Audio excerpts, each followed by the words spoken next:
हरे कृष्णा, राधे राधे। आप सभी का गीता क्लास में बहुत बहुत स्वागत है। ओम अज्ञानतिमिरन्धस्य ज्ञानाञ्जनशलाकया चक्षुर्मिलितं येन तस्मै श्रीगुरुवे नमः। गुरुवे गौरचन्द्राय राधिकाय सदालय कृष्णाय कृष्णभक्ताय तद्भक्ताय नमो नमः। नमो विष्णुपादाय कृष्णपृष्ठाय भूतले श्रीमद्भक्ति वेदांत नारायणीति नामिने।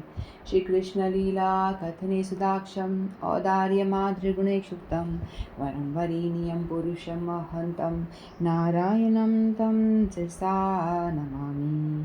श्रीचैतन्यमनुभीष्टं स्थापितं येन भूतले स्वयं रूप कदा मह्यं ददाति स्वपदान्तिकम्। आजानुलम्बितभुजो कनकावदातो संकीर्तनकपित्रो कमलायताक्षो विशम्भरो द्विजवरो धरं पालो वन्दे जगत्प्रकरो करुणावतारो। नमो महावदन्याय कृष्णप्रेमप्रदायते कृष्णाय कृष्णचैतन्यनाम्ने गौरद्विषे नमः। हे कृष्णा करुणा सिंधो दीनबन्धो जगत्पते गोपेश गोपिका कान्त राधाकान्त नमस्तुते।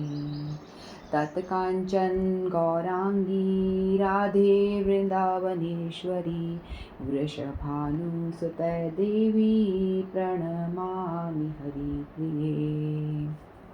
श्री कृष्ण चैतन्य प्रभु नित्यानंद श्री अद्वैत गदाधर शिवासादि गौर भक्त वृंद वांछा कल्पतरुभ्यश्च कृपा सिन्धुभ्येव च पतितानां पावनेभ्यो वैष्णवेभ्यो नमो नमः। हरे कृष्णा कृष्ण कृष्ण हरे हरे हरे राम राम राम हरे हरे। हरे कृष्ण कृष्ण कृष्ण हरे हरे हरे राम राम राम हरे हरे। मैं सर्वप्रथम अपने परम आराध्यतम गुरु पाद पद्म नित्य लीला प्रविष्णु विष्णुपाद अष्टोत्तर शत श्री श्रीमद्भक्ति वेदांत नारायण गोस्वामी महाराज जी के श्री चरणों में अनंत कोटि दंडवत प्रणाम करती हूँ। तत्पश्चात समस्त रूपानुगुरु परंपरा के चरणों में मेरा अनंत कोटि दंडवत प्रणाम। आप सभी को मेरा यथा योग्य दंडवत प्रणाम स्वीकारो। हरे कृष्ण। तो आज एक विशेष तिथि भी है। आज स्नान यात्रा है, स्नान यात्रा उत्सव है। तो जिसमें कि जगन्नाथ बलभद्र सुभद्रा जी को आज अपने उनके जो मंडप है, उनका जो मेन मंदिर है, वहाँ से उनको लेकर आया जाता है, बाहर निकाला जाता है और स्नान बेदी पे लेके जाते हैं। फिर वहाँ पर उनका 108 घड़ों से पानी लाया जाता है और उनका स्नान होता है। तो आज के दिन जगन्नाथ बलदेव सुभद्रा जी का स्नान होता है, तो इसलिए आज का दिन बहुत ही पावन और बहुत ही पवित्र दिन है। तो जो भी इनके स्नान दर्शन करता है या उनके विषय में थोड़ा बहुत भी कुछ सुनता है तो उनको भी बहुत ही पुण्य की प्राप्ति होती है। तो हम सभी जगन्नाथ बलदेव सुभद्रा जी को दंडवत प्रणाम करते हैं और उनसे कृपा की याचना करते हैं कि हम पर भी कृपा करें, हमें भक्ति का दान करें। ठीक है, तो हम अब भगवद गीता में प्रवेश करते हैं। ये जगन्नाथ बलभद्र सुभद्रा जी, आप सभी ने इनके विषय में ज़रूर सुना होगा। जो जगन्नाथपुरी में स्थित हैं, इनका बहुत ही भव्य मंदिर है और इस मंदिर की बहुत सारी विशेष बातें हैं। तो यदि हम इसके बारे में अभी चर्चा शुरू कर देंगे तो अलग ही टॉपिक हो जाएगा और हम अलग दिशा में मुड़ जाएंगे, भगवद गीता साइड में रह जाएंगी। तो बस इतना ही समझ लीजिए कि जगन्नाथ बलभद्र सुभद्रा जी, जो ये जगन्नाथ जी हैं, ये भगवान कृष्ण के ही रूप हैं।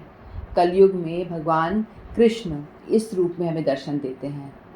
इनकी बड़ी बड़ी आँखें हैं। इनकी बड़ी बड़ी आँखें क्यों हैं? ये इनकी ना पलकें भी नहीं हैं, इनके आईलिड्स भी नहीं हैं। तो जो भी इनके दर्शन करने जाता है तो वो कहते हैं जगन्नाथ जी जो हैं बड़े ही कृपालु हैं। वो कृपालु किस तरह से हैं? जैसे कृष्ण की आँखें हैं लंबी लंबी आँखें, नयन है ना उनके आँखें झपकती भी हैं। उनका जो रूप है एक साधारण मनुष्य जैसा रूप है, लेकिन जगन्नाथ जी का जो रूप है उनकी बड़ी बड़ी आँखें हैं और जिसमें कि आईलिड्स नहीं है। तो वो क्या करते हैं, अपनी भक्तों पे बड़ी कृपा करते हैं। तो वो अपनी बड़ी बड़ी आँखों से अपनी भक्तों को देख रहे होते हैं। चाहे कोई अपना भक्त बहुत दूर खड़ा हुआ है, मंदिर में बहुत भयंकर भीड़ हो रही है, लेकिन वहाँ कोई भक्त कोई दूर खड़ा हुआ है जो जगन्नाथ जी के दर्शन नहीं कर पा रहा है। वो देखना चाह रहा है, उचक उचक के देखने की प्रयास कर रहा है, लेकिन वो जगन्नाथ जी के दर्शन भी नहीं कर पा रहा है।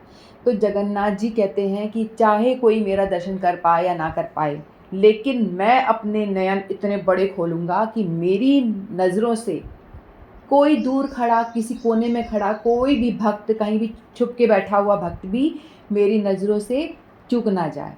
तो जगन्नाथ जी अपनी बड़ी बड़ी आंखें खोल करके हर एक भक्त पर, चाहे वो कहीं पे भी स्थित हो, भीड़ में किसी भी कोने में बैठा हो, किसी भी कोने में खड़ा हो और दर्शन के लिए तरस रहा हो, तो जगन्नाथ जी अपनी बड़ी बड़ी आंखें खोल पे उन पे अपनी कृपा वर्षण करते हैं।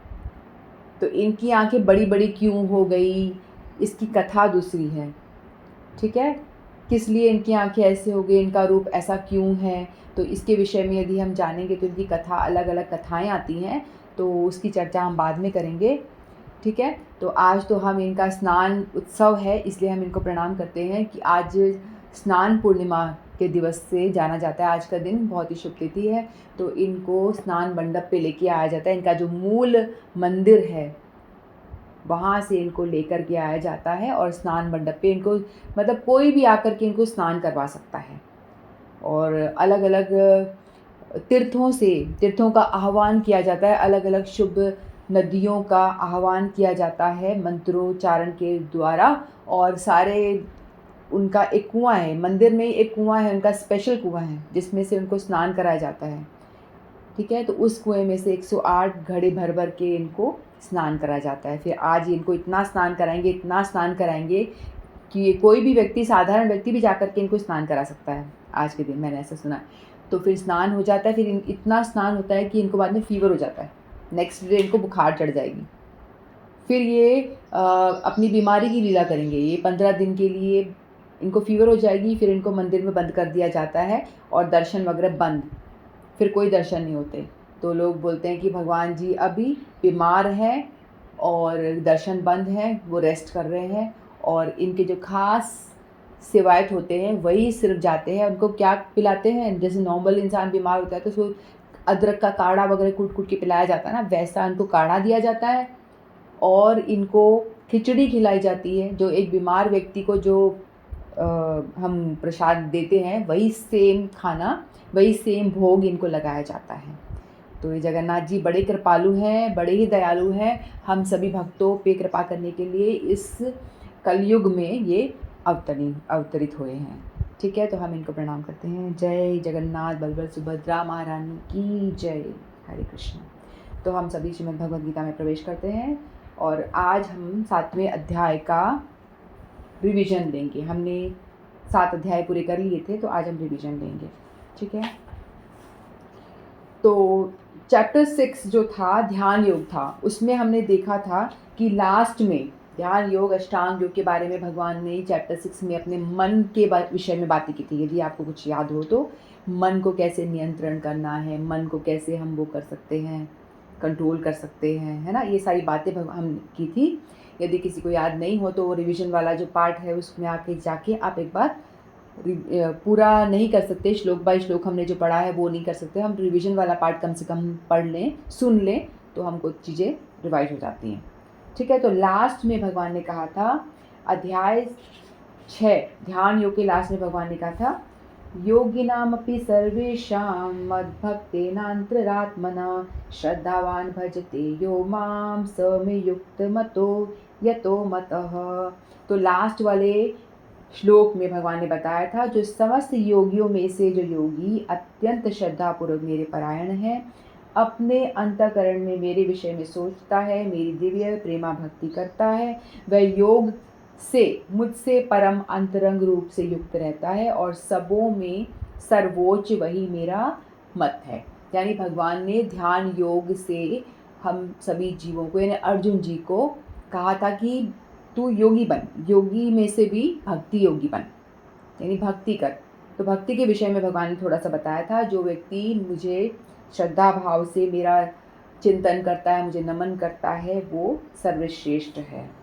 मेरे विचार से वो जो है, मेरा ये मत है कि वो सभी में से श्रेष्ठ है। अब ये जो चैप्टर है भगवत ज्ञान, ठीक है, इसमें भगवान भक्ति के विषय में बात करें। देखो अध्याय भगवत गीता में 18 अध्याय हैं, हम सबको पता है 18 अध्याय। उसमें से 1 to 6 जो फर्स्ट से लेके 6 चैप्टर जो हैं उसमें भगवान ने कर्म योग के विषय में बात करी, सकाम कर्मी निष्काम कर्मी ये सारी बातें की थी, ठीक है।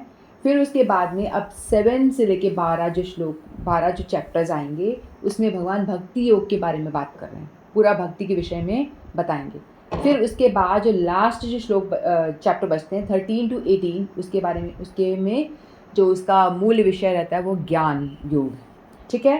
तो आगे है कर्म योग, लास्ट में 6 चैप्टर हैं ज्ञान योग, और बीच के जो 6 चैप्टर्स हैं वो है भक्ति योग, जो कि बहुत इंपॉर्टेंट है। जो भी चीज़ इंपॉर्टेंट होती है उसको हमेशा बीच में रखा जाता है। सैंडविच में जो फिलिंग है, जो सैंडविच उसी की कहलाती है ना जिसका उसके अंदर फिल किया गया है, उसके अंदर जो फिलिंग भरी हुई है। यदि पनीर भर रहा है तो सैंडविच पनीर की होगी, पोटैटो भर रहा है तो सैंडविच आलू वाली होगी, सब्जी है तो सब्जी की। इस तरह से भक्ति योग भी एक, ये जो भगवत गीता भी है उसी तरह सैंडविच की जैसे ही है। आगे आजू बाजू कवरिंग है कर्मयोग ज्ञान योग, और बीच में है भक्ति योग। तो भगवान ने जो इम्पोर्टेंट जो मैटर है उसको बीच में रखा है, ठीक है। तो लास्ट श्लोक में ध्यान योग के लास्ट में भगवान ने थोड़ी भूमिका बना दी थी कि आगे के चैप्टर में हम क्या पढ़ने वाले हैं। तो लास्ट के चैप्टर में भगवान ने बताया था जो भक्ति योगी है वो सर्वश्रेष्ठ है मेरे मत से। फिर भगवान आगे, अर्जुन ने कोई प्रश्न नहीं पूछा, भगवान आगे आगे अपने आप से ही बताना शुरू कर देते हैं। तो भगवान आगे क्या बताते हैं कि किस तरह से, देखो यदि हम किसी व्यक्ति को हम देखते हैं, ठीक है, हमने किसी व्यक्ति को देखा, हमें एक व्यक्ति नॉर्मल सा लग रहा है, हमने उसको देखा और हम चल दिए, ठीक है, लेकिन ना उसको हमने प्रणाम किया ना हमने कुछ और किया, क्योंकि हमें कुछ पता नहीं चला कि ये व्यक्ति कौन है और दूसरा व्यक्ति, सभी व्यक्ति हमें एक जैसे लग रहे हैं। लेकिन यदि हमने उस व्यक्ति की महिमा सुनी, उसके बारे में किसी ने बताया, पता है ये व्यक्ति जो पतला सा जो आदमी खड़ा था कौन है, हम बोलेंगे कौन है, अरे ये पता है इतनी बड़ी बड़ी मिल का मालिक है, इसके इतना करोड़ों की प्रॉपर्टी है, इतना इसने दान किया है, इतना इसने वृद्धाश्रम खुला है, इतना इसने ये करा वो करा। इसकी महिमा जब बताएंगे तो हम बोलेंगे ओ इतना मतलब विशिष्ट व्यक्ति है ये। तो हमें तो बड़ा पतला दुबला सा व्यक्ति लग रहा था, हमने इसको देखा और इग्नोर करके चल दिया आगे, ठीक है। तो लेकिन जब उनकी महिमा हमने कानों के द्वारा उस व्यक्ति की जब सुनी, तब हम दोबारा उस व्यक्ति को देखने के लिए गए, भाई ये व्यक्ति है, ध्यान से हम देखने, ऐसा होता है ना, ध्यान से देखने का प्रयास करते हैं कि अच्छा ये व्यक्ति है जिसने इतना इतना काम किया है, तो हम इस पर ज़रा गौर करते हैं। उसी तरह से जो हम किसी चीज़ के दर्शन करते हैं वो आँखों से नहीं होता है, वो दर्शन होता है कानों से, ठीक है। जैसे हमने उस व्यक्ति का दर्शन आँखों से किया और हमने क्या दर्शन किया हमें कुछ समझ नहीं आया, देखा तो सही हमने, हम आगे निकल गए, कुछ समझ नहीं आया। लेकिन जब हमारे अपने कानों से जब उस व्यक्ति की महिमा बताई गई, तब हमें उस व्यक्ति का सचमुच में दर्शन हुआ कि अच्छा इस व्यक्ति की ये महिमा है, ये इसने काम किया, ये क्वालिटीज़ है। तब हम जाने तो हम दोबारा से उस व्यक्ति को देखने की इच्छा जागृत हुई कि दोबारा हम देखें, ये व्यक्ति तो बड़ा विशेष है, ये तो बड़ा स्टार है। फिर हम देखने के लिए दोबारा भाग गए उसको, ठीक है। तो सही दर्शन जो होता है हमारा कानों के जरिए होता है, आँखों के द्वारा दर्शन नहीं होता। हमारा जो सही दर्शन होता है कानों के द्वारा होता है, ठीक है। किसी भी चीज़ को हम जानना चाहते हैं तो उसके विषय में सुनते हैं, सुनने के बाद में हम जब जानते हैं कि भगवत गीता हम क्यों पढ़े, जब हमें सुनेंगे पहले भगवत गीता की महिमा, भगवत गीता सुनने से, पढ़ने से आपका कॉन्शियस चेंज हो जाता है, आपके अंदर मोटिवेशन आता है, आपके अंदर पेशेंस लेवल बढ़ता है, आप कोई भी परेशानी आपके सामने आती है तो आप उसको बड़े धैर्य के साथ में उसको डील कर पाते हो। ऐसी बातें सुनेंगे बोले चलो भाई पढ़ें भगवत गीता, तो पढ़ेंगे ही, इतनी सारी समस्या तो हमारे ऊपर भी हम सभी फेस कर रहे हैं, तो क्यों ना हम पढ़ें। तब हम भगवत गीता को पढ़ने के लिए आगे आते हैं। उसी तरह से भगवान अपने विषय में बता रहे हैं कि तुम ऐसे मुझे देख लोगे तो तुम जानोगे नहीं मेरे बारे में, मैं बताता हूँ कि मैं हूँ कौन।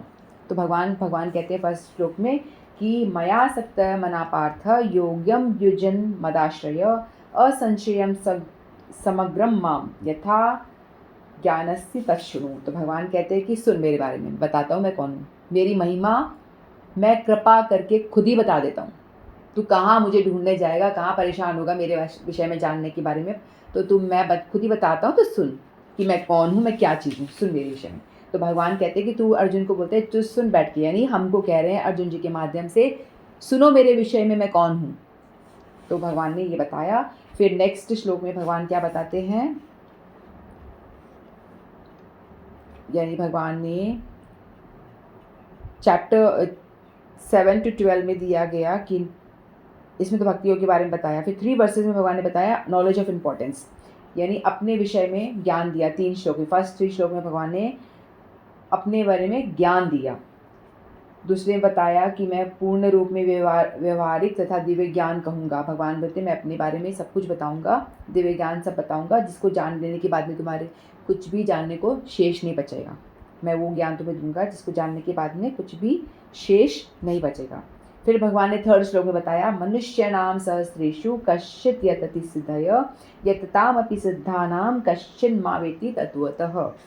तो भगवान इस श्लोक में बताते हैं कि हजारों करोड़ों हजारों मनुष्यों में से कुछ ही विरले होते हैं, सुकृतिवान कुछ ही विरले होते हैं जो सिद्धि की प्रयास करते हैं, यानी मेरी तरफ बढ़ने का प्रयास करते हैं, सिद्धि का प्रयास करते हैं। और उनमें से भी कुछ ही विरले हैं जो मुझे तत्व से जान पाते हैं। तो उन जो करोड़ों मनुष्य भगवान बता रहे हैं ना कि बहुत सारी दुनिया भरी पड़ी है, उन दुनिया में से बहुत चुनिंदा थोड़े से लोग मेरी ओर आने का प्रयास करते हैं, और उन थोड़े से लोगों में से भी कुछ सिद्धि प्राप्त करने की कोशिश करते हैं। और उन सिद्धि प्राप्त वाले व्यक्तियों में से भी जो सिद्धि प्राप्त कर चुके हैं, उनमें से भी कुछ विरले वो मुझे तत्व से जान पाते हैं। तो भगवान कह रहे हैं वो जो व्यक्ति मुझे जानने का प्रयास करते हैं वो बड़े ही पुण्यवान हैं, कम मत समझना उनको, बड़े ही पुण्यवान हैं, उनकी बड़ी महिमा है। तो मैं आपको कहना चाहूँगी कि भगवान के इस श्लोक के अकॉर्डिंग हम सारे भी बड़े पुण्यवान हैं, क्योंकि हम सभी श्रीमद् भगवद गीता भगवान जी की वाणी को हम सुनने के लिए हमारे अंदर वो थोड़ा लोभ है। हम चाहते हैं कि भगवद गीता में भगवान ने क्या बोला है सुनना चाहते हैं। तो हम सभी भी उन चुनिंदा थोड़े से सहस्त्र हजारों करोड़ों में से हम वो चुनिंदा थोड़े से वो जन हैं, लोग हैं जो श्रीमद् भगवद गीता को सुनना चाहते हैं, भगवान की वाणी को सुनना चाहते हैं और जानना चाहते हैं भगवान को। तो हम लोग अपनी महिमा जाने, हम लोग भी कोई कम बड़े सुकृतिवान नहीं हैं, हमारी भी बड़ी महिमा है आप सबकी। ठीक है, तो आप सब लोग भी इस चीज़ को सुन के बड़े प्रसन्न हो जाइए कि आप लोग बड़े भाग्यशाली हैं। उन चुनिंदा में से आपकी गिनती होती है। लेकिन बात यह है, यदि हम तत्व से तभी जान पाएंगे जब हम इस चीज़ को कंटिन्यू रख पाएंगे। यदि हम कंटिन्यू नहीं रख पाएंगे, बीच में ही छोड़ के चले जाएंगे, तो फिर हमें तत्व तक पहुंच नहीं पाएंगे हम। ठीक है, तो मैं आप लोगों से और अपने आप से भी ये आग्रह करती हूँ और ये अपने आप को भी मजबूत करने की कोशिश करती हूँ कि हम इस भक्ति योग के प्रोसेस से कभी हटे नहीं। जो हम भगवान की भक्ति की ओर बढ़ रहे हैं, इससे हम आगे बढ़ते जाएं, इससे पीछे ना हटे और इसको छोड़े नहीं, जब तक कि हमें भगवत प्राप्ति ना हो जाए। तो हम तत्व से जानने वाले उनमें से कुछ हो पाएंगे। ठीक है, सक्सेसफुल जो डिवोटी हैं, जो भगवान को स्वरूप से जान चुके, उनमें से हमारी गिनती हो जाएगी। तो हम लोग, हमारा सबका ये प्रयास होना चाहिए कि हम इस चीज़ को छोड़े नहीं और आगे निरंतर बढ़ते जाएं। ठीक है, फिर भगवान ने ज्ञान के विषय में बताया। भगवान ने बताया अपनी मटीरियल एनर्जी के बारे में बताया, मटीरियल एंड स्पिरिचुअल एनर्जी के बारे में बताया, है ना। 4थे श्लोक में भगवान ने बताया भूमिरापो अनल वायु खम मनो बुद्धिरेव च अहंकार अतीयम ते में भिन्ना प्रकृतिर अष्टधा। भगवान ने बताया पृथ्वी जल अग्नि वायु आकाश मन बुद्धि तथा अहंकार, ये 8 प्रकार से विभक्त मेरी भिन्ना अपरा प्रकृति हैं। तो भगवान ने बताया कि मेरी ये मटीरियल एनर्जी है, यानी मेरी ये अपरा प्रकृति है, जिससे कि हम बने हुए हैं। और ये सृष्टि में जो भी कुछ चीज़ हम देख रहे हैं, एक एक चीज़ भगवान की अपरा प्रकृति द्वारा बनी हुई है। यानी भगवान ने ये जो मटीरियल है क्या मटेरियल? पृथ्वी, जल, अग्नि, वायु, आकाश, ठीक है, और मन, बुद्धि, अहंकार, ये सारा जो मटेरियल है ब्रह्मा जी को प्रोवाइड करा और ब्रह्मा जी को बोला कि ये लो सामान और आप सृष्टि का निर्माण करो। इस सृष्टि में जो भी कुछ चीज़ है वो सारा इन मटेरियल से ही बना हुआ है, ठीक है। तो इसको हम बोलते हैं भगवान की सेपरेटेड एनर्जी, यानी भगवान की विभिन्न एनर्जी, ठीक है, इन्फीरियर एनर्जी भगवान की बोलते हैं। तो इसमें भगवान ने ये बताया। फिर बाद में उसके नेक्स्ट श्लोक में, श्लोक 5 में भगवान ने बताया अपनी परा प्रकृति के बारे में। परा प्रकृति के बारे में मतलब सुपीरियर एनर्जी। सुपीरियर एनर्जी मतलब लिविंग एंटिटीज, हम जो जीव हैं यानी आत्मा के विषय में भगवान ने बताया। पहले भगवान ने बताया था नॉन लिविंग जैसी चीज़ होती है, ठीक है, जो हमारा शरीर है वो नॉन लिविंग है, लेकिन उसके अंदर जब आत्मा यानी परा प्रकृति यानी सुपीरियर एनर्जी जब आती है तभी ये जो नॉन लिविंग जो शरीर है वो चलायमान हो जाता है, चलता फिरता हो जाता है, ठीक है। तो भगवान ने अपनी अपरा प्रकृति के विषय में बताया और परा प्रकृति के विषय में बताया, दोनों चीज़ों के बारे में बताया, सुपीरियर एनर्जी और इन्फीरियर एनर्जी। इन्फीरियर एनर्जी अपरा, सुपीरियर एनर्जी परा, ठीक है। फिर भगवान ने बताया जो सुपीरियर एनर्जी है वो इन्फीरियर एनर्जी को एक्सप्लॉइट करता है, यानी कि जो हम जीव हैं वो इन्फीरियर एनर्जी जो भगवान की प्रकृति बनी हुई है उसको एक्सप्लॉइट करता है, यानी उसमें खुदाई वुदाई करता है, कुछ कुछ पहाड़ों में से छेद करता है और एटम बम और पता नहीं क्या क्या बनाता है। तो प्रकृति को क्या करता है, बेसिकली स्पॉइल करता है, ठीक है। जितने वृक्ष काटोगे, नए नए बिल्डिंग्स बनाओगे तो क्या होगा, वृक्ष कटेंगे तो हम सब जानते हैं ऑक्सीजन जो है वो कम होगी और शुद्ध नहीं होगी। और जितना तुम सोच रहे हो हम मटीरियल एडवांस हो गए, हमने बड़ी बड़ी बिल्डिंग, ये फैक्ट्री खड़ी करती, हम बड़े एडवांसमेंट की ओर बढ़ रहे हैं, लेकिन एक्चुअल में ऐसा है नहीं। दिख रहा है कि हम एडवांस कर रहे हैं, लेकिन एक्चुअली में ऐसा है नहीं। हम लोग क्या कर रहे हैं, जो भगवान की इन्फीरियर एनर्जी है उसके प्रति हम अत्याचार कर रहे हैं, उसको एक्सप्लॉइट कर रहे हैं। क्योंकि जितने पेड़ कटेंगे बिल्डिंग बनेगी, फैक्ट्री में से धुआं निकलेगा और उतनी पॉल्यूशन बढ़ेगी, उतना ही उसका जो गलत प्रभाव है वो भी प्रकृति पे पड़ेगा, उसका इफ़ेक्ट हमारी बॉडी पे पड़ेगा।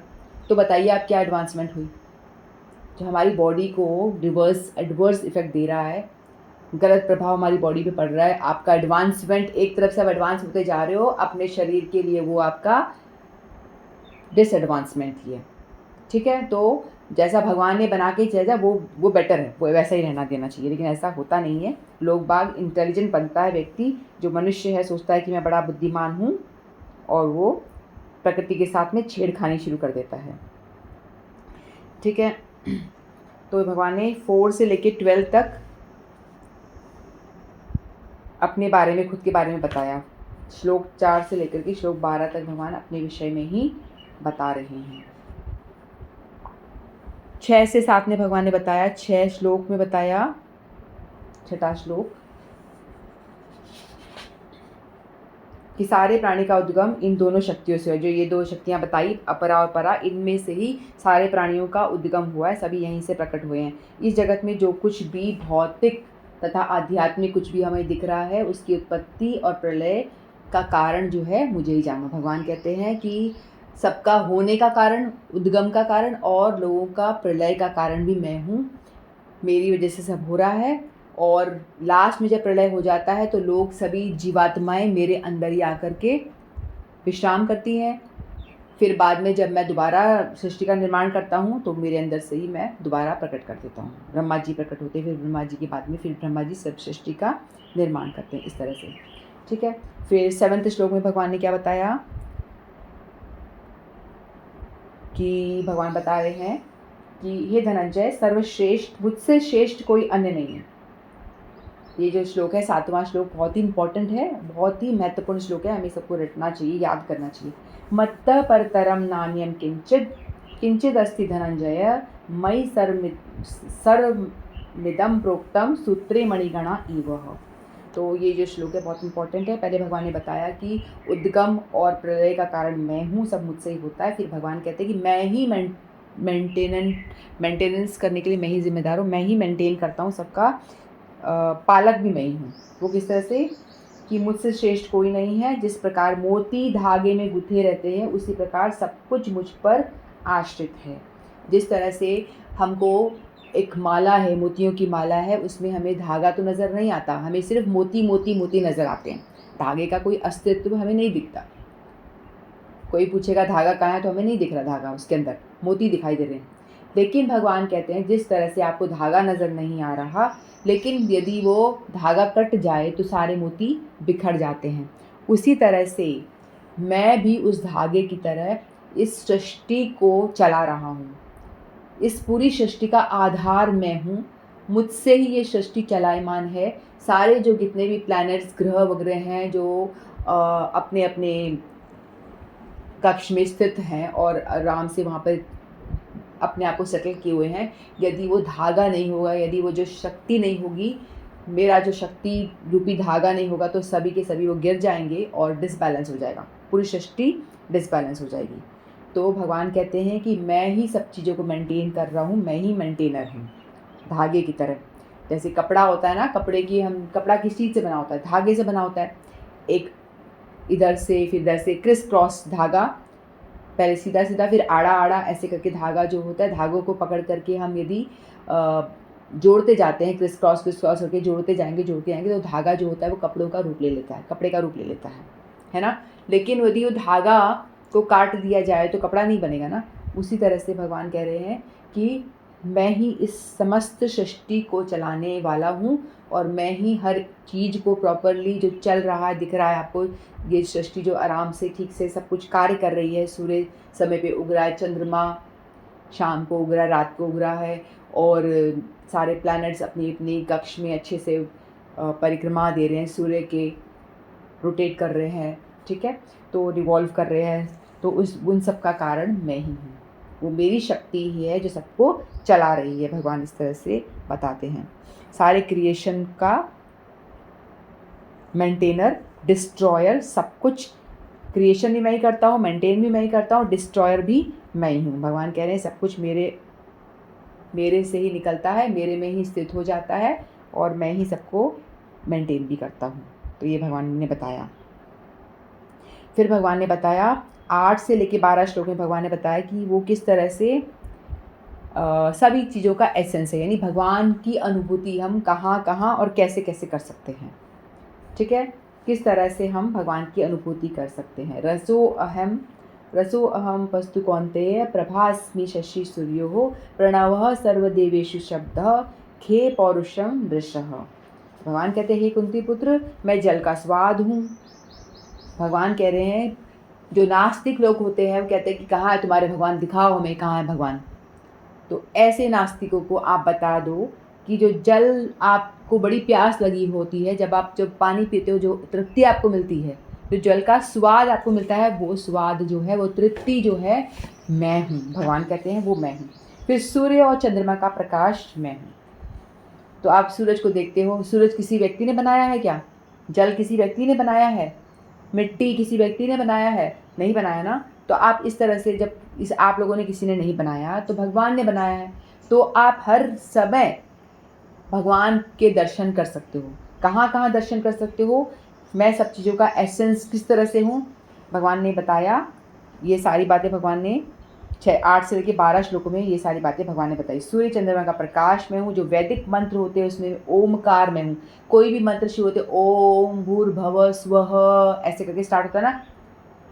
फिर भगवान कहते हैं आकाश में ध्वनि में हूँ। आकाश में ध्वनि, देखो आप ताली बजाओगे, ऐसे ताली बजाते हो तो ताली के बीच में, आपके हाथ के बीच में जो जगह है वो खाली जगह है, तो उस खाली जगह को हम आकाश कहते हैं, स्पेस कहते हैं। तो उसमें आप ताली बजा रहे हो तो ये ध्वनि होती है, आकाश में ध्वनि। यदि आप ये ताली पानी के अंदर बजाओगे तो नहीं बजेगी, ठीक है। तो स्पेस चाहिए, खाली स्थान चाहिए। तो भगवान कहते हैं कि जो खाली स्थान में जो ध्वनि प्रकट हो रही है, मैं बोल रही हूँ तो ये आपको सुन रहा है, तो ये जो ध्वनि आ रही है ये भी आकाश के कारण ही आ रही है, ठीक है। तो आकाश में ध्वनि मैं हूँ। मनुष्यों में सामर्थ्य, कोई मनुष्य कहता है ना मैं बड़ा बुद्धिमान, मैं बड़ा क्रिएटिव, मैं ये बना लेता हूँ, मैं ये बड़ा अच्छा गाता हूँ, मैं बड़ा अच्छा बजाता हूँ, मेरे अंदर ये गुण है, मेरे अंदर वो गुण है। हर एक जीव में कुछ ना कुछ गुण होता है, ठीक है। जो मनुष्य में जो सामर्थ्य है अच्छी कला करने का, ड्राइंग करने का, अच्छा गाने का, अच्छा बजाने का, अच्छा नाचने का, ठीक है, या अच्छा कुछ भी करने का जो सामर्थ्य आपके अंदर है, भगवान कहते हैं वो सामर्थ्य और कोई नहीं, मैं हूँ। ठीक है? जब आप किसी के अंदर देखो कि ये व्यक्ति में कितना अच्छा ये टैलेंट है, टैलेंटेड व्यक्ति को देखो तो जिसका टैलेंट है वो भगवान की आपको दर्शन कराता है। जैसे ही उसका टैलेंट देखते हो तो आपको तुरंत भगवान का स्मरण हो आना चाहिए कि ये जो टैलेंट है वो भगवान का है। जब आप सूर्य को देखते हो तो प्रकाश को देखोगे तो आपको भगवान की स्मृति होनी चाहिए। जब आप पानी पी के जब आपको प्यास बुझता है तो आपको भगवान को स्मरण करना चाहिए, मेरी प्यास बुझी, यानी भगवान ही है जो मेरी प्यास को बुझा रहे हैं। ठीक है, फिर भगवान कहते हैं मैं पृथ्वी में आदि सुगंध हूँ। जो पृथ्वी की जो सुगंध होती है, जब पहली बारिश होती है तो वो सुगंध जो होती है ना, वो भगवान कह रहे हैं कि मैं हूँ। तो आपको लगेगा कि इस पृथ्वी में सुगंध कैसी हो सकती है, मिट्टी में कौन सी सुगंध है। देखो, मिट्टी में अलग अलग तरह के बीज बोए जाते हैं। एक सनफ्लावर का बीज, एक चमेली का, एक मोगरा या कमल का नहीं, रोज़ का। ठीक है, तो ये सारे जो गुलाब का फूल हमने बोया, बीज या पौधा लगाया, तो मिट्टी में लगाया, वो जो पौधा उगा, गुलाब की खुशबू अलग, मोगरे की खुशबू अलग, है ना, सभी फूलों की खुशबू अलग अलग, उसमें से आम निकला, आम की खुशबू, स्वाद सब अलग। तो ये सारी खुशबू कहाँ से आई? मिट्टी में से तो आई, है ना। मिट्टी में किसी ने कोई वो थोड़ी ना डाला था, फ्रेग्रेंस कोई डालने गया था क्या उसके अंदर सुगंध? नहीं ना। तो ये जो सुगंध आ रही है, मिट्टी के अंदर वो सुगंध है, इसीलिए इन फूलों में सुगंध आई, सिर्फ बोने मात्र से। तो भगवान कहते हैं कि पृथ्वी की सुगंध मैं हूँ, अग्नि की ऊष्मा मैं हूँ, अग्नि में जो गर्मपन है, उसका हीट है, ऊष्मा, वो मैं हूँ।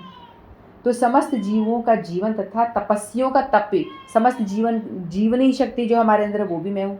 जो हमारा खाना डाइजेस्ट करती है, जो जठरा अग्नि है, वो भगवान कहते हैं वो भी मैं ही हूँ। यदि हम जो खाना खा रहे हैं, यदि भगवान हमारे अंदर जठरा अग्नि के रूप में नहीं हो, खाना पचे नहीं, तो हमारा शरीर कैसे बनेगा बताओ। खाना हम खा रहे हैं, वो पची नहीं, जठराग्नि नहीं होगी तो खाना पचेगा नहीं तो हमारे शरीर को लगेगा नहीं, तो हम जीवित नहीं रह पाएंगे। तो भगवान के बिना हम कहाँ जीवित रह पाएंगे बताओ। हर क्षण हमें भगवान की अनुभूति होनी चाहिए, हर क्षण भगवान के दर्शन इस तरह से हमें करने चाहिए, क्योंकि भगवान स्वयं बता रहे हैं, या जब ये चीज़ें आप दर्शन करो तो मुझे देखो, मुझे याद करो कि मैं ही हूँ वो। तो जो जठराग्नि है ना, किसी के व्यक्ति के पेट के अंदर की अग्नि जो है, वो भगवान कहते हैं वो मैं हूँ। अब बताओ, कहाँ आपके भगवान के दर्शन नहीं हो रहे?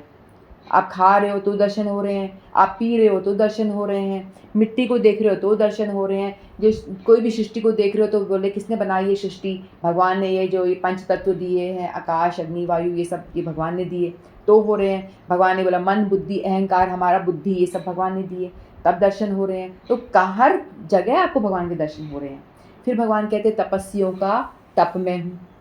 ठीक है, जैसे एकादशी का व्रत आया था, लोगों ने, बहुतों ने निर्जला का पालन किया, निर्जला एकादशी पालन किया होगा, कईयों ने नॉर्मल एकादशी पालन किया होगा। नॉर्मल एकादशी पालन करना भी मुश्किल है कलयुग में, नॉर्मल एकादशी का पालन करना भी आसान काम नहीं है, क्योंकि कलयुग का जीव जो है तपस्या के लिए बना ही नहीं है। ठीक है, तो भगवान कहते हैं जो पहले ज़माने में, यानी पहले द्वापर में, त्रेता में जो तपस्या करते थे, एक टांग पे खड़े हो करके और हाथ ऊपर करके कुछ मंत्र उच्चारण करके तपस्या करते थे, तो भगवान, वो व्यक्ति सोचे कि मैंने कर लिया, मैं बड़ा बलवान, मैं बड़ा ये, मेरे अंदर बड़ा तप करने का सामर्थ्य है। तो भगवान कहते हैं तू मूर्ख है। मैं कह रहा हूँ यहाँ पे जो तपस्वियों का तप करने का जो बल है, वो तपस्वियों का तप का जो ये सामर्थ्य है, वो मैं हूँ। यदि हम में से कोई निर्जला कर पाया तो हमारी इसमें कोई तारीफ नहीं है कि हमने निर्जला पालन कर लिया, बल्कि है ये कि भगवान ने हमसे निर्जला करवा लिया। भगवान, आपकी बड़ी कृपा कि आपने हमें इस लायक छोड़ा, हमें इतना सामर्थ्य दिया कि हम निर्जला पालन कर पाए, या हम एकादशी का व्रत कर पाए, अन्न से दूर रह पाए। तो ये जो सामर्थ्य है तपस्वियों का, तप का जो सामर्थ्य है, भी भगवान का ही है, व्यक्ति का कुछ नहीं है। वो तप का सामर्थ्य भी भगवान देते हैं। हम तप करने से पहले हमको भगवान से सामर्थ्य मांगनी चाहिए। हे भगवान, आज मैं निर्जला करने जा रही हूँ, या आज मैं एकादशी का पालन करने जा रही हूँ, तो कृपा करके मुझे इतना सामर्थ्य दे देना कि मैं इसका पालन ठीक से कर सकूँ। तो देखो, भगवान आपको सामर्थ्य दे देते हैं। तो इस तरह से आप कोई भी आप तप जो कर रहे हो, भगवान कहते हैं वो तप तपस्वियों का तप मैं हूँ, तेजस्वियों का तेज मैं हूँ। ठीक है, तो तेजस्वी जो लोग होते हैं, जो बड़े तपस्या या जो भजन करते हैं ना, जो हमारे गुरुवर लोग भजन करते हैं, उनका चेहरा देख के आपको बड़ी अलग ही अनुभूति होती है, तेज दिखता है उनके अंदर कि वो हमें अपनी ओर खींच रहे हैं, कुछ आकर्षण सा है उनके अंदर, क्योंकि उनके अंदर जो उनका तप या उनकी जो भजन साधना है उसका तेज होता है। तो भगवान कहते हैं वो तेज जो है वो भी मैं हूँ। ठीक है, फिर भगवान कहते हैं हे प्रथापुत्र, 10वें श्लोक में भगवान कह रहे हैं बीजम मां सर्वभूतानां विधि पार्थ सनातनम बुद्धिर्बुद्धिमतामस्मि तेजस्विनो तेजस्विना अहम। हे प्रथापुत्र, ये जान लो कि मैं समस्त जीवों का आदि बीज हूँ, यानी सभी जीवों का आदि बीज मैं ही हूँ। बुद्धिमानों की बुद्धि मैं हूँ।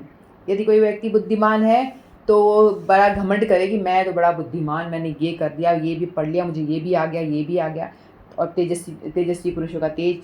तो भगवान कहते हैं तू मूर्ख है, तेरा कुछ नहीं है, बुद्धि मैंने दी है, यानी हम कुछ भी नहीं है। कोई बुद्धिमान है तो उसका जो बुद्धि है वो मैं हूँ, कोई तेजस्वी है तो उसका तेज है वो मैं हूँ, कोई तपस्वी है तो उसका तप मैं हूँ। ठीक है, कोई बलवान है तो भगवान कहते हैं उसका बल भी मैं हूँ। लेकिन कौन सा बल मैं हूँ? मैं बलवानों का कामनाओं तथा इच्छा से रहित बल हूँ। ठीक है, जो कामनाओं से रहित बल है, यानी कामना यानी कोई डिज़ायर हमारी होती है ना, कि कई बार कोई व्यक्ति बलशाली है, जैसे राक्षस लोग बलशाली होते हैं, लेकिन अपने बल से वो दुर्व्यवहार करते हैं, किसी को पकड़ के मार देते हैं, किसी के साथ दुर्व्यवहार करते हैं, तो वो बल मैं नहीं हूँ। जो काम से रहित है, जिसमें कोई इच्छा काम नहीं है, और वो बल जो लोगों के काम आता है, वो बल मैं हूँ, भगवान बताते हैं, जो धर्म से। और भगवान कहते हैं वो काम भी मैं हूँ, यानी वो सेक्स लाइफ भी मैं हूँ, जो बच्चों को पैदा करने के लिए, कृष्ण कॉन्शियस बच्चे यानी भक्तों को पैदा करने के लिए काम आता है, तो वो काम भी मैं हूँ। यानी भगवान कहाँ नहीं है, हर जगह भगवान है। आप भगवान के दर्शन सर्वत्र कर सकते हो। जो मूर्ख कहता है कहाँ है भगवान, तो उनको बताओ यहाँ यहाँ यहाँ यहाँ भगवान है। भगवान कहाँ नहीं है, हर जगह भगवान है। और तू जो सोच रही है, तू जो बोल रहा है, तू जो समझ रहा है, ये बुद्धि तुझे मेरी वजह से यानी भगवान की वजह से ही मिली है। तुम जान लो कि मेरी शक्ति द्वारा सारे गुण प्रकट होते हैं, चाहे वह सत्वगुण हो, रजोगुण हो या तमोगुण हो। तो भगवान कहते हैं कि 3 तरह के जो गुण होते हैं वो मुझसे ही प्रकट होते हैं। हम सभी लोग क्या होते हैं, 3 गुणों से बंधे हुए होते हैं, सतो रजो तमो। तो ये जो तीनों गुण हैं वो मुझसे ही आते हैं, मेरे से ही आते हैं। ठीक है,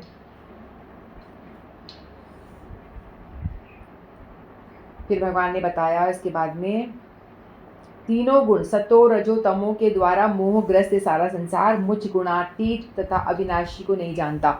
यानी सारा जो संसार है, सारे जीव जो है कठपुतली की तरह, जैसे धागा बांध करके जो नचाता है ना कठपुतलियों को, नचाने वाला, उसी तरह से भगवान वो नचाने वाले हैं। और हम सभी जीव जो हैं तीनों गुणों से बंधे हुए हैं और अपने अपने गुण के हिसाब से काम कर रहे हैं, और अपने अपने गुण के हिसाब से काम करने को बाध्य हो रहे हैं, ज़बरदस्ती से कर रहे हैं उसको, चाहे हम वो काम करना चाहें या ना चाहें। लेकिन वो हमारा गुण तमो है तो हम गलत काम की ओर हमें प्रेरित करेगा। अगर हमारा गुण सतोगुण है तो हमें अच्छे काम की ओर वो अच्छे काम करने को बाध्य करेगा।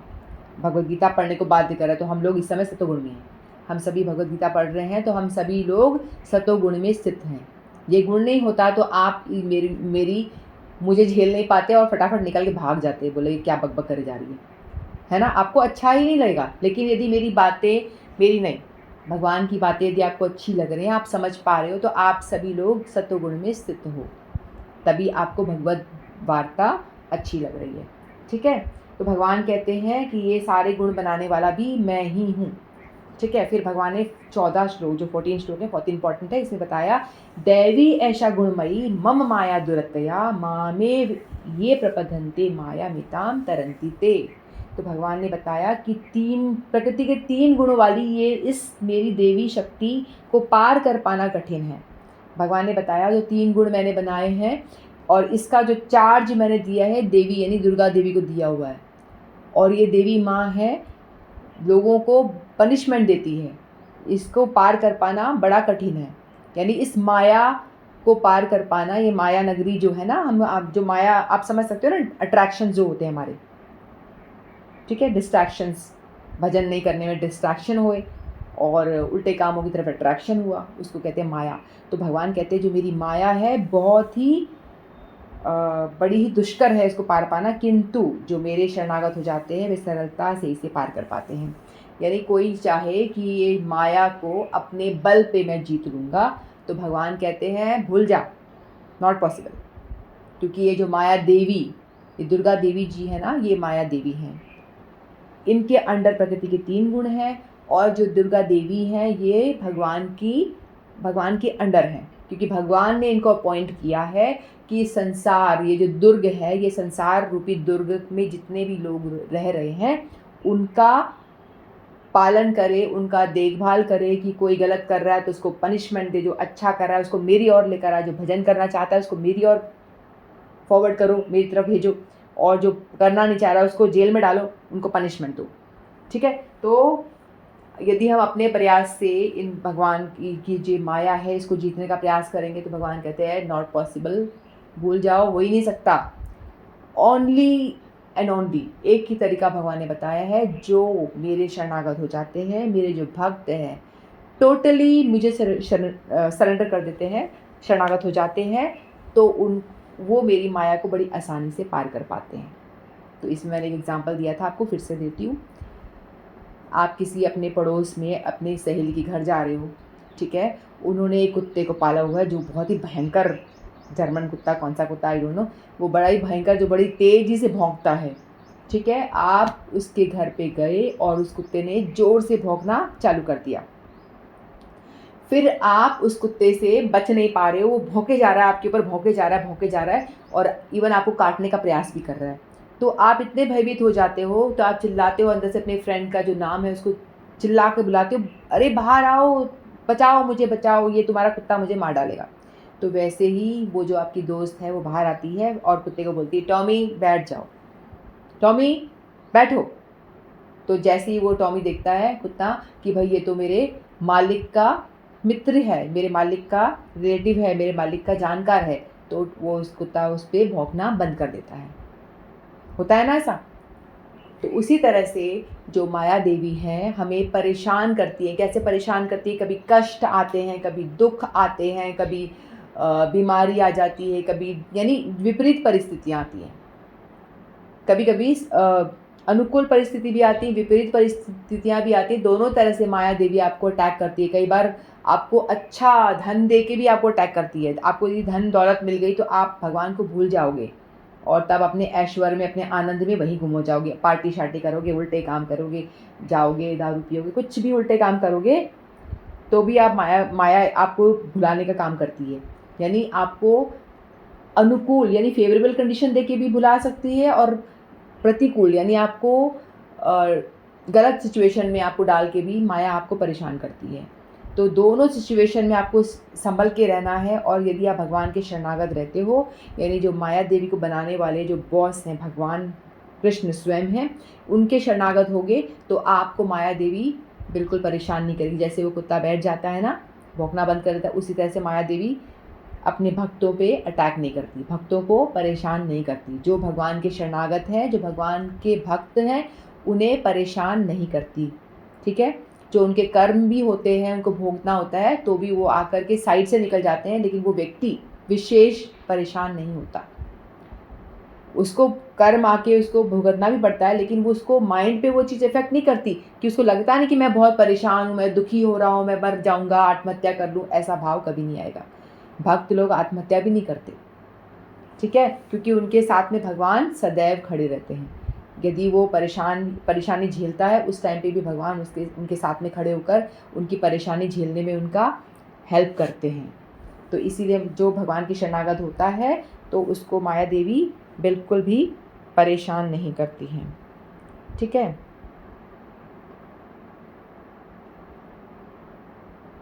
फिर भगवान ने आगे क्या बताया? फिर आगे भगवान ने बताया कि 4 तरह के जो लोग हैं मेरे पूजा करते हैं और 4 तरह के लोग हैं जो मेरी पूजा नहीं करते। तो 4 तरह के लोग जो मेरी पूजा नहीं करते हैं, कौन लोग हैं? जो निपट मूर्ख हैं, मनुष्यों में अधम है, जिनका ज्ञान माया द्वारा हर लिया गया है, क्योंकि वो शरणागत नहीं है, भगवान के शरणागत नहीं है, इसलिए माया उनका ज्ञान हर लेती है, दिमाग बुद्धि देती ही नहीं है भगवान को भगवान की ओर जाने की। ठीक है, और वो मूर्ख है, भगवान को कुछ समझते ही नहीं, नास्तिक हैं। भगवान क्या है आप बताओ? मैंने कितने सारे रीज़न बताए अभी। भगवान ने स्वयं, मैंने नहीं, भगवान ने स्वयं बताए कि तुम ऐसे ये इस तरह से मेरे दर्शन कर सकते हो, है ना भगवान। और उसके बाद भी यदि कोई कहे कि भगवान है ही नहीं तो उसको मूर्ख नहीं कहेंगे तो क्या कहेंगे? और मनुष्य में अधम है, जो धर्म का पालन नहीं करता, प्राय वो दोपहर वाला जानवर ही है, जो कुछ भी कैसा भी आचरण कर रहा है वो दोपहर का जानवर ही है, वो मनुष्य के रूप में जानवर ही है वो। ठीक है, फिर जिनका ज्ञान माया द्वारा हर लिया गया है, और जो असुर की नास्तिक प्रगति को धारण करने वाला है, यानी ऐसे जो दुष्कृतिवान लोग हैं, यानी जिनकी सुकृति नहीं है। सुकृति क्या होती है? यदि आप थोड़ा बहुत पूजा पाठ करते हो, यानी भगवान को दिया लगाते हो, मंदिर की परिक्रमा करते हो, प्रणाम करते हो, सिर्फ प्रणाम मात्र करते हो, तो भी आपकी कुछ सुकृतियाँ बनती हैं। वो जो सुकृतियाँ यानी अच्छे पॉइंट्स आपके इकट्ठे होते हैं, जो आपको भजन करने के लिए हेल्प करते हैं, आपको भजन करने के लिए प्रेरित करते हैं अंदर से। इसको कहते हैं सुकृति। यदि हम लोगों ने पिछले जन्मों में कुछ ना कुछ भगवान की भक्ति भजन कुछ किया है, जिस वजह से सुकृति है, जो हम भगवान की बातें कर रहे हैं, भगवान के विषय में जानना चाह रहे हैं और भक्ति करने का प्रयास कर रहे हैं। ठीक है, लेकिन जो ऐसा कुछ नहीं करते वो होते दुष्कृतिवान लोग। उनकी इतनी दुष्कृति होती है, यानी दुर्भागे लोग होते हैं जो भजन नहीं करते। फिर भगवान ने आगे बताया था 4 तरह के लोग।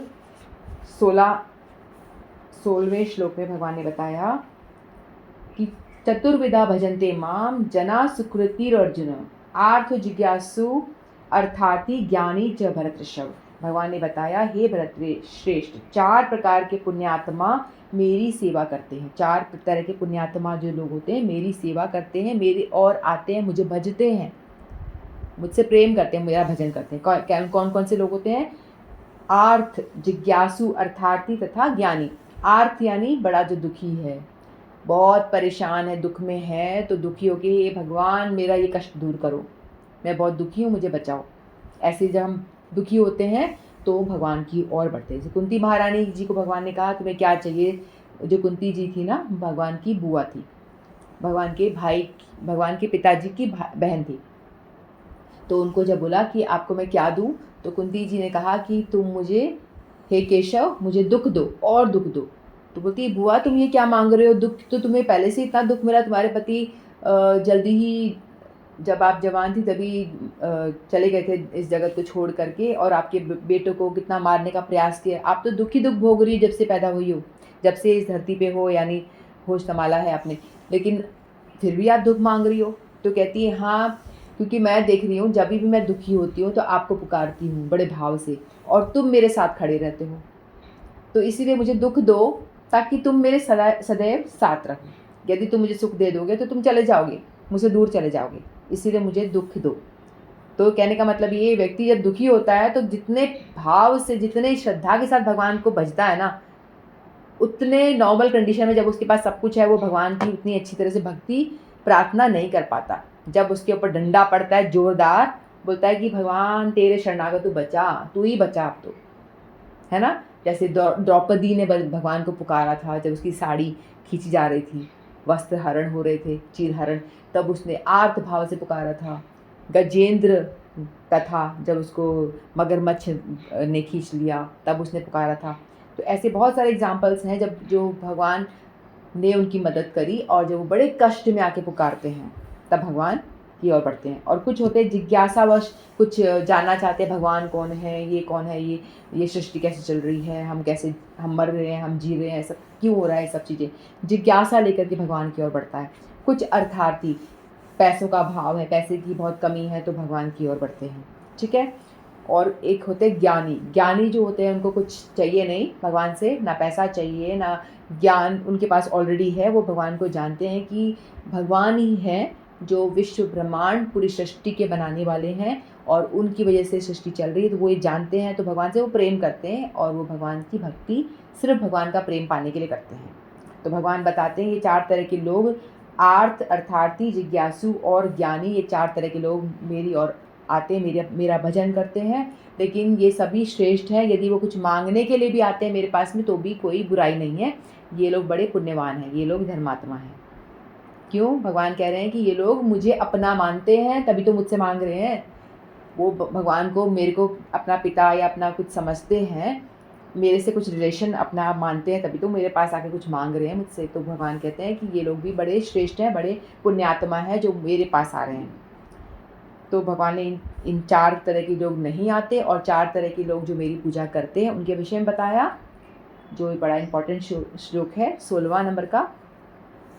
फिर भगवान ने बताया, इनमें से जो परम ज्ञानी है और जो शुद्ध भक्ति में लगा रहता है वह सर्वश्रेष्ठ है, क्योंकि वह अत्यंत प्रिय है। जो भगवान ने बताया, चारों में से जो ज्ञानी है वो मुझे बिना किसी डिमांड के, मुझे कोई बिना एक्सपेक्टेशन के मेरा भजन करता है, तो वो मेरा भी बड़ा प्रिय है, क्योंकि कुछ मांगता ही नहीं है। मेरी पूजा करता है, मेरी सेवा करता है, लेकिन मुझसे कुछ भी नहीं मांगता। मैं बोलता हूँ कुछ दे दूँ तुझे, बोलता नहीं नहीं मुझे कुछ नहीं चाहिए। बोले मैं तो कुछ देना चाहता हूँ तुझे, वो लेना नहीं चाहता।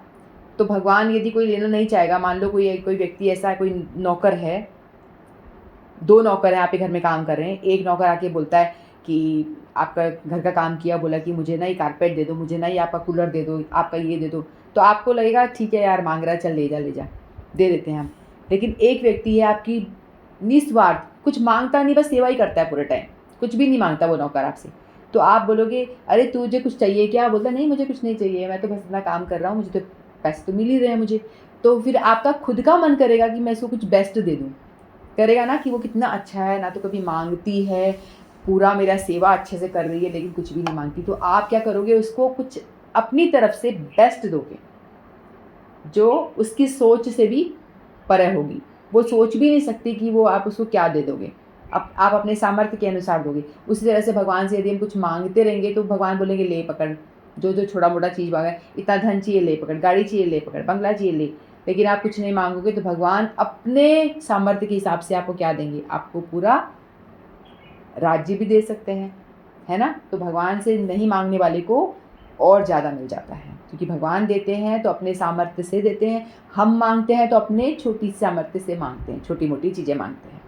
ठीक है। फिर भगवान कहते हैं कि सारे जो हैं बहुत ही उदार हैं, जो मांगने वाले हैं वो भी अच्छे हैं, बुरे नहीं हैं, मेरे पास आते हैं। फिर भगवान कहते हैं कुछ लोग ऐसे हैं, बहुनाम जन्मना नामन्ते ज्ञानवानम प्रपद्यते वासुदेव सरमिति स महात्मा सुदुर्लभ। अनेक जन्म जन्मांतर के बाद जिसे सचमुच ज्ञान होता है वह मुझको समस्त कारणों का कारण जानकर मेरी शरण में आता है, ऐसा महात्मा अत्यंत दुर्लभ है। भगवान बताते हैं कि जो बहुत जन्म के बाद में, भक्ति करने के बाद में, ये लोग भी क्या करते हैं, मांगते हैं कि डिमांड पूरी होती है, धीरे धीरे श्रद्धा बन जाती है कि भाई भगवान तो सब कुछ दे रहे हैं। श्रद्धा बनते बनते धीरे धीरे क्या करते हैं, वो भगवान की एकांकी भक्ति शुरू कर देते हैं। तो भगवान बताते हैं कि बहुत जन्मों के बाद में, अनेक जन्मों के बाद में कोई मुझे जान पाता है और मेरी ओर बढ़ता है। अनेक जन्म जन्मांतर के बाद जिससे सचमुच ज्ञान होता है वो मुझको समस्त कारणों का कारण जानता है। ऐसा महात्मा मिलना बड़ा दुर्लभ है ना? जैसे मनुष्यों में जो मेरी और मेरी पूजा करता है बड़े दुर्लभ होते हैं, वैसे महात्मा भी बड़ा दुर्लभ है जो मेरी ओर बढ़ता है। ठीक है। फिर भगवान बताते हैं आगे के श्लोकों में, जिनकी बुद्धि भौतिक इच्छाओं द्वारा मारी गई है। कुछ लोग होते हैं मेरी तरफ आते हैं, लेकिन कुछ ऐसे भी लोग होते हैं जो मेरी ओर नहीं आते, मेरी ओर आने के बजाय वो देवी देवताओं के पास चले जाते हैं। भगवान ने बताया था ना, देवी देवता होते कौन है? देवी देवता वो होते हैं जो मेरे द्वारा अपॉइंट किए हुए अधिकारी हैं। जैसे प्राइम मिनिस्टर है, प्राइम मिनिस्टर, प्रेसिडेंट है, फिर प्राइम मिनिस्टर, फिर उनके अंडर में बहुत सारे मिनिस्टर्स, अलग अलग स्टेट्स के मिनिस्टर्स हैं, फिर उनके अंडर भी और अधिकारी मिनिस्टर्स होते हैं। तो इन लोगों को क्या होता है, डिफरेंट काम दिया हुआ होता है। फाइनेंस मिनिस्टर को दिया होता है भाई फाइनेंस का संभालो आप, जो खेल मंत्री है वो खेल कूद संभालो आप, है ना? और अलग अलग डिपार्टमेंट्स जो होते हैं अलग अलग अधिकारियों को दे देते हैं ये चार्ज कि आप ये संभालो। उसी तरह से भगवान एक हैं, भगवान जो है वो बॉस है, उन्होंने नीचे देवी देवताओं को अपॉइंट किया है और उनको चार्ज दिए हुए हैं। इंद्र देवताओं को पानी का स्टॉक देके बोला आपका काम है वर्षा करो, ठीक है?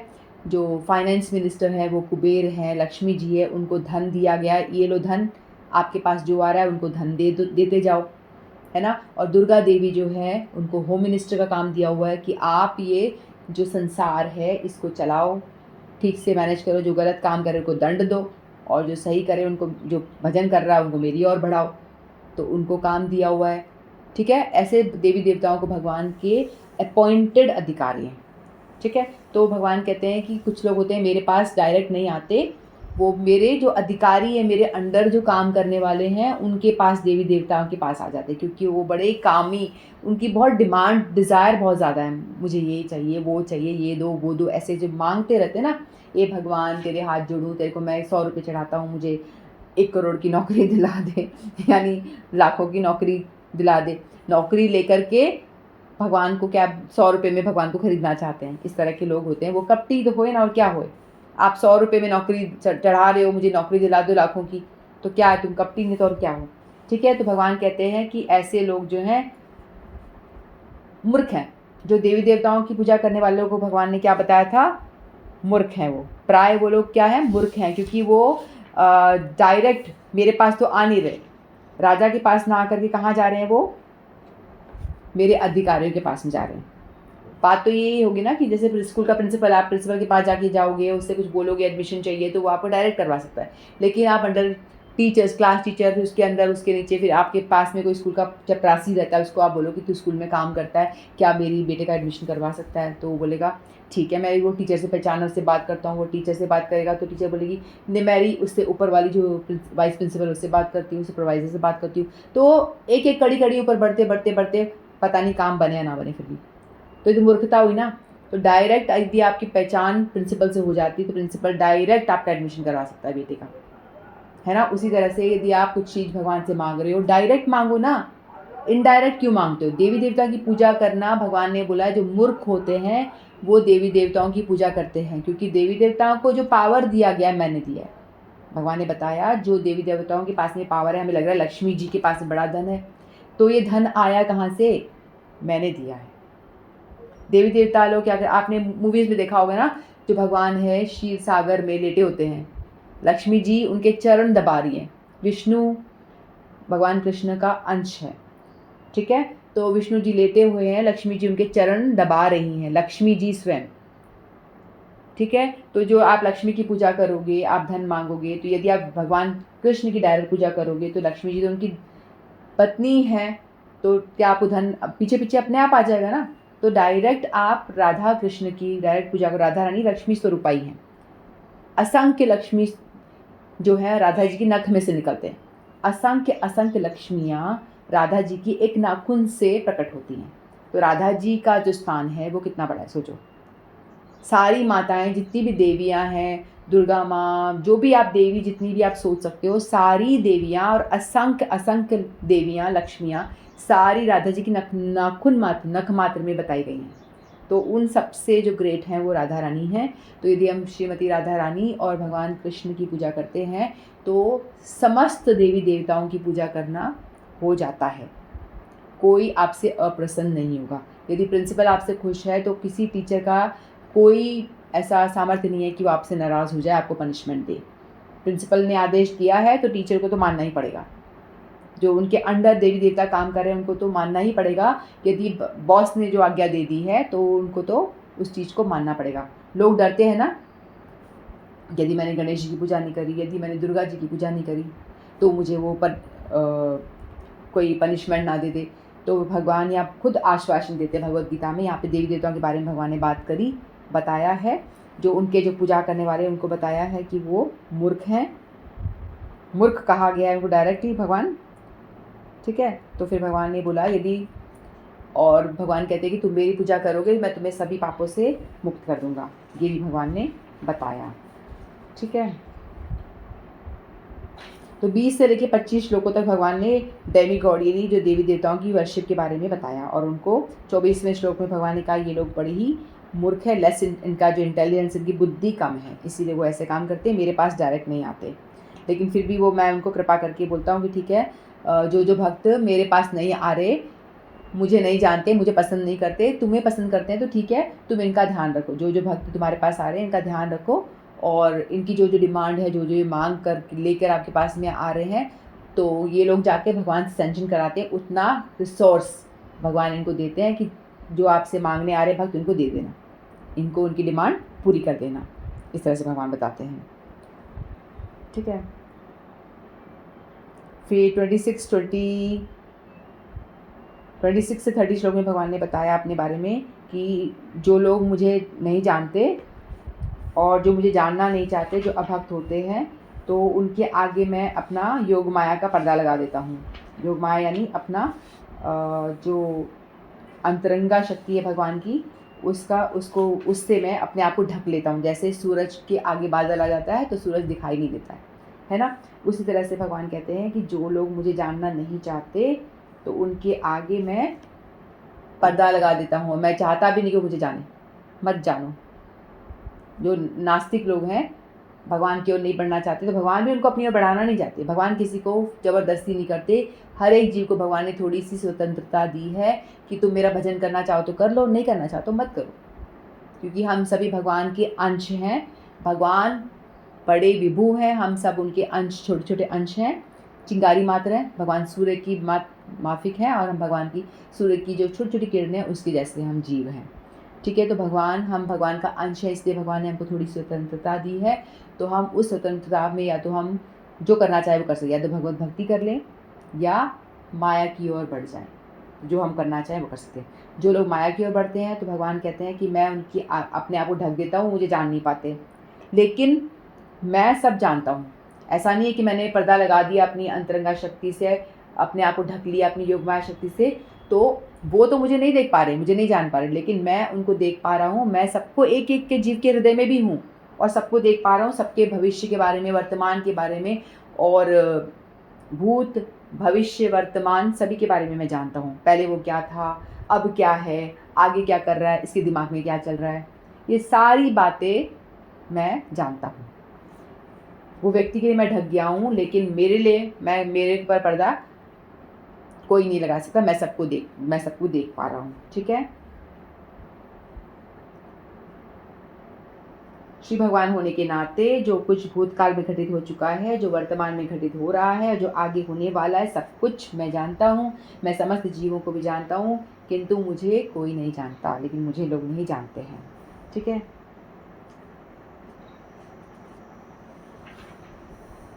फिर आगे भगवान ने बताया था, मनुष्य के पूर्व जन्मों में तथा इस जन्म में पुण्य कर्म किए हैं, जिसके पाप कर्मों का पूर्णतया उच्छेदन हो चुका है, वे मोह से, द्वंद्व से मुक्त हो जाते हैं और वे संकल्प पूर्वक मेरे सेवा में तत्पर थे। यानी जो लोग पुण्यवान हैं, जिनका पाप नष्ट हो चुका है और राग द्वेष से जो मुक्त हो चुके हैं, वही व्यक्ति मेरी ओर बढ़ते हैं। सारे द्वंद्वों से मुक्त हो चुके हैं। द्वंद्व बताया था ना, सर्दी गर्मी, अच्छा बुरा, पाप पुण्य, ये सारे दुश्मन दोस्त, ये सारे द्वंद्व है। इन द्वंद्वों से मुक्त हो चुके हैं, यानी सबको सम देखते हैं, कोई दुश्मन नहीं, कोई दोस्त नहीं, सर्दी में भी सम, गर्मी में भी सम, यानी कोई ज़्यादा फर्क नहीं पड़ता।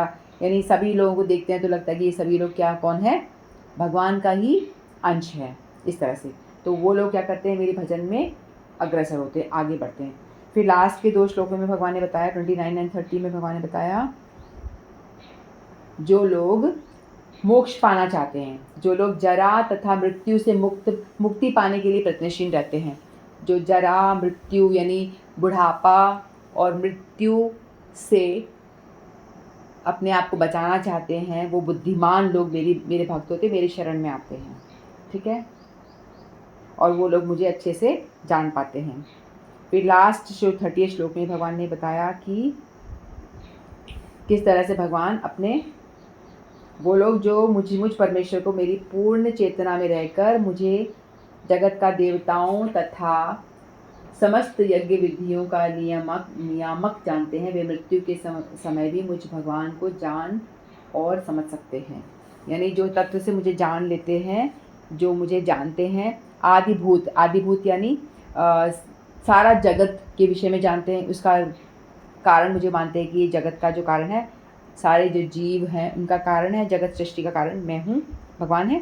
फिर आदि देव यानी भगवान के जितने भी अवतार हैं उन सब का भी जो सोर्स है वो भगवान स्वयं है। फिर आदि यज्ञ यानी जो यज्ञ जितने भी होते हैं अवतार, आदि देव यानी आदि जो देवी देवता हैं, आदि देव में देवी देवता का जो हेड है वो भगवान है, उनके सोर्स भगवान ही हैं, चाहे ब्रह्मा हो चाहे शिव हो, कोई भी देवी देवता हो। और आदि यज्ञ यानी जो यज्ञ जितने भी होते हैं और जो भगवान के जितने भी अवतार भगवान देते हैं उन सब का कारण भगवान स्वयं है। फिर भगवान बताते जो मुझे जान जाता है इस तरह से वो मृत्यु के टाइम पे भी मेरा स्मरण कर पाता है, और क्योंकि वो हमेशा अपने मस्तिष्क में मुझे ही बिठा के रखता है, अपने हृदय में मुझे ही विराजमान रखता है, हमेशा कृष्ण कॉन्शियस रहता है, तो वो मृत्यु के समय पे मुझे ही प्राप्त होता है। फिर भगवान ने बीच में ये बताया था कि देवी देवताओं के जो उपासक हैं वो देव उन्हीं लोक में जाते हैं। देवी देवताओं के उपासक हैं जो शिव के उपासक है शिव लोक में जाएंगे, जो ब्रह्मा जी के तो ब्रह्म लोक में जाएंगे, जो देवी के उपासक है देवी लोक में जाते हैं, और जो देवी देवता है वो टेम्परेरी है, नाशवान है, जैसे हमारा जन्म होता है वैसे उनका भी जन्म होता है, वो भी मर जाते हैं। एक कुछ टाइम के लिए वो उनका अस्तित्व होता है, लेकिन वो ड्यूरेशन जब बड़ा होता है, इवन ब्रह्मा जी हैं वो भी मर जाते हैं। जब हिरण्यकश्यपु ने बहुत बड़ी यज्ञ किया, तपस्या करी, उसके बाद में उन्होंने बोला, जब ब्रह्मा जी प्रकट हुए उनसे बोला कि बता बेटा क्या चाहिए, तो कहते हैं कि तुम मुझे अमर कर दो। तो ब्रह्मा जी कहते हैं कि भाई मैं कहाँ से अमर कर दूँ, मैं तो खुद ही मर जाऊँगा, मैं तुम्हें अमर नहीं कर सकता हूँ। तो फिर हिरण्यकश्यपु ने बड़ा दिमाग लगाया कि मैं किस तरह से ऐसा वरदान मांग लूँ जिससे कि मैं मरूँ ना अंदर ना बाहर, ना ऊपर आकाश में ना धरती पर, है ना इस महीने में ना दिन में ना रात में। तो जो भी वो अपना दिमाग लगा के सोच पाया उसने सब कुछ मांग लिया, लेकिन तो भी वो मरा ही। भगवान ने उसकी सारी शर्तें जो ब्रह्मा जी ने हाँ बोल दिया, तो वो सारी हिरण्यकश्यप की शर्तों को रखते हुए उसका वध किया था। ना अस्त्र से ना शस्त्र से, तो भगवान ने अपने नाखून से मारा था, ना अंदर ना बाहर, तो दहलीज के बीच में लाके मारा था, ना ऊपर ना बीच में आकाश में भी नहीं और धरती पे भी नहीं, भगवान ने अपने गोदी में उसको लिटा के मारा था। ना अंदर ना बाहर, ना दिन में ना रात को, तो संध्या के समय पे उसको मारा था। तो मतलब वो चतुर बन रहा था, लेकिन भगवान से चतुर तो बन नहीं सकता, कुछ ना कुछ तो छोड़ दिया उसने, जिस वजह से भगवान ने उसकी फिर हत्या करी। और उसने मांगा भी क्या था, फिर इतना उसने 10,000 या 60,000 वर्ष तपस्या करी, और उसके बाद में उसने क्या मांगा, अमर हो जाऊं। और तपस्या के बाद में जब प्रहलाद जी 5 साल के थे, 5 साल में उसका वध हो जाता है। सिर्फ तपस्या करके 5 साल वो जिया और उसका वध हो गया। इससे तो बढ़िया होता तो भगवत भक्ति मांग लेता, भगवान का प्रेम मांग लेता, तो कितना फायदे में रहता है। लेकिन वो राक्षस है, मूर्ख है, बुद्धि नहीं है उसके अंदर, तो उसने क्या मांगा, अमर होना चाहता है, भगवान से द्वेष करता है इसलिए।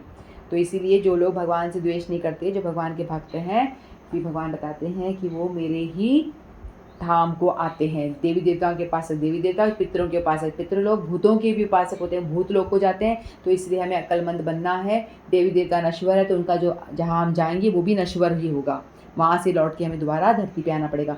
इसलिए हमें भगवत धाम जाना चाहिए, कृष्ण लोग गोलोक जाना चाहिए, क्योंकि भगवान इटर्नल है, वो उनका नाश कभी नहीं होता, वो हमेशा थे, रहेंगे और हमेशा रहने वाले हैं, इटर्नल हैं। तो वैसे ही हम यदि उनके धाम जाएंगे तो वहाँ से लौट के हमें वापस नहीं आना पड़ेगा, हम भी इटर्नल रहेंगे।